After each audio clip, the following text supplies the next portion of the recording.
Save our sons. Every time I'm stopped by the cops, I sit and watch close his approach to my car. Left hand on his radio, right hand on his Glock. His gun holster is unfastened and his badge number blocked. I make sure that all my windows are rolled down and that my hands are in plain view because I know that any sudden moves could prove deadly. I offer no verbal or physical resistance because I know my physical appearance fits a particular description. So I just sit and listen to the bullshit. Well, sir, the reason why we stopped you was because you weren't wearing your safety belt. As if he really gave a fuck about my personal safety. But as long as we can safely execute this pursuit without me being executed, then I'm cool with it. You see, you have to forgive me if I'm not particularly fond of the police. It's just that normally I'm the subject, or should I say suspect, in conversation when we meet.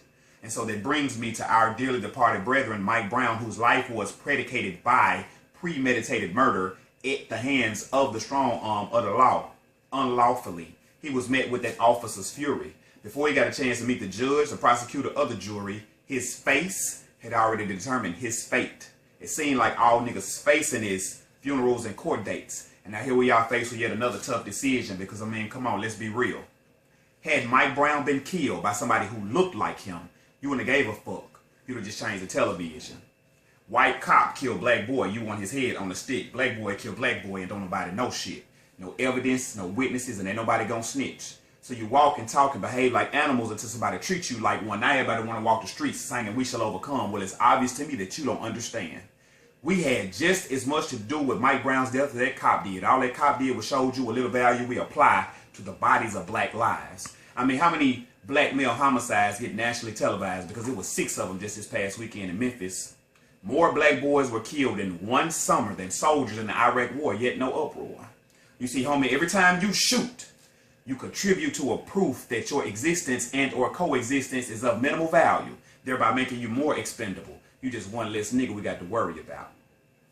Every time you engage in self-degradating, self-degenerative vernacular and colloquialisms, and every time you behave socially erratic on social media and other forms of visual mediums, you assist in a system that perpetuates a vicious cycle of self-hate. Okay, look, I can make it plain. Every time you say real nigga, bad bitch, damn fool, baby mama, baby daddy, every twerk video and ghetto fight upload, and every pic on IG with your ass out and your pants down, with a blunt in his hand and a gun in the right. You done tattooed half your damn body, shit you probably can't even write. You can't even read and write. Or you bent over, but I guess that's just you showing off your best asset. Then you want to double back after that and argue that your life has value after all the stupid ass shit you do?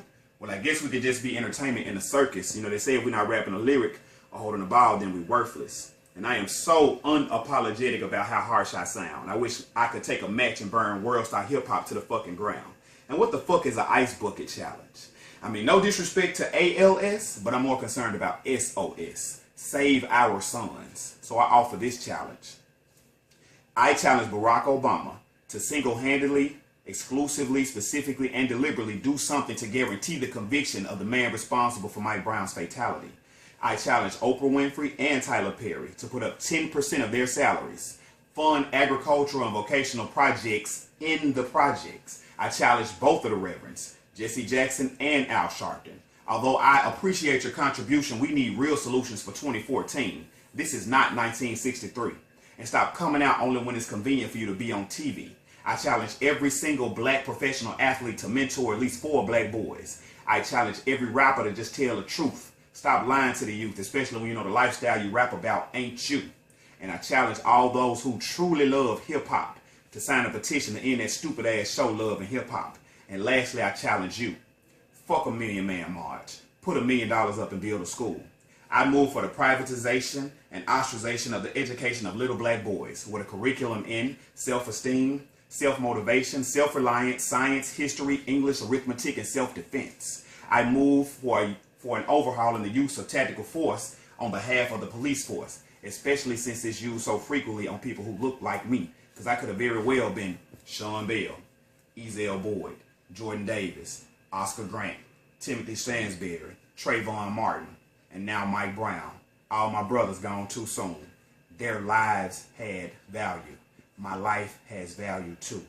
My son is only 2. Please, don't shoot.